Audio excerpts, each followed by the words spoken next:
दशकों तक प्लूटो एक रहस्य बना रहा। हमारे सौर मंडल के किनारे पर मौजूद एक दूर का बर्फीला छोटा सा बिंदु। 2015 में नासा के न्यू होराइजन्स अंतरिक्ष यान ने सब कुछ बदल दिया। इसने प्लूटो के पास से उड़ान भरी और हमें इस बौने ग्रह की पहली नजदीकी झलक दिखाई। सबसे बड़े आश्चर्यों में से एक था नाइट्रोजन बर्फ का एक विशाल स्मूथ मैदान, जिसे स्पुतनिक प्लैनेटिया नाम दिया गया।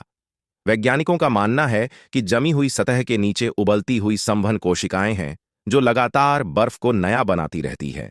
प्लूटो की सतह बेहद विविध है। यहां पानी की बर्फ से बने पहाड़ और गहरी घाटियां हैं। भूवैज्ञानिक दृष्टि से ये पहाड़ आश्चर्यजनक रूप से युवा हैं, जो हाल की गतिविधि का संकेत देते हैं। प्लूटो का एक पतला वातावरण है जो सूर्य के पास आने पर फैलता है और दूर जाने पर जम जाता है। यह एक तरह की मौसमी बर्फबारी जैसा है, लेकिन पानी की जगह नाइट्रोजन और अन्य गैसों की बर्फ गिरती है।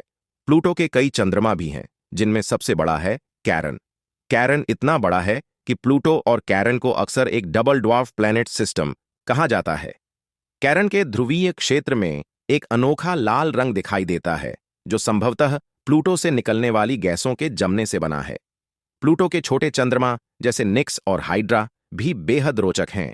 वे अनियमित तरीके से घूमते रहते हैं और अंतरिक्ष में अराजक ढंग से लुढ़कते हैं। न्यू होराइजन्स मिशन ने खुलासा किया कि प्लूटो का दिल एक समान नहीं है। वैज्ञानिक मानते हैं कि प्लूटो के अंदर एक चट्टानी कोर है, उसके चारों ओर पानी की बर्फ की परत और ऊपर नाइट्रोजन बर्फ की सतह है। प्लूटो पर क्रायोवॉल्केनो के प्रमाण भी मिले हैं, ऐसे ज्वालामुखी जो लावा नहीं बल्कि बर्फ और पानी उगलते हैं। ये क्रायोवॉल्केनो संकेत देते हैं कि प्लूटो के अंदर सतह के नीचे एक महासागर हो सकता है। अगर ऐसा महासागर मौजूद है तो वहां जीवन की संभावना भी हो सकती है। प्लूटो नेपच्यून से भी परे का एक क्षेत्र काइपर बेल्ट में मौजूद कई बौने ग्रहों में से सिर्फ एक है। काइपर बेल्ट बर्फीले पिंडों का एक विशाल भंडार है जो सौर मंडल के निर्माण के अवशेष हैं। न्यू होराइजन्स अब काइपर बेल्ट की अन्य वस्तुओं का भी अध्ययन कर रहा है, जिससे बाहरी सौर मंडल के बारे में हमारी जानकारी बढ़ रही है। यह पहले ही एरोकॉथ नामक एक अनोखी वस्तु का दौरा कर चुका है, जो शुरुआती सौर मंडल के बारे में सुराग दे रही है। मिशन अभी भी जारी है और आने वाले वर्षों में और खोजों का वादा करता है।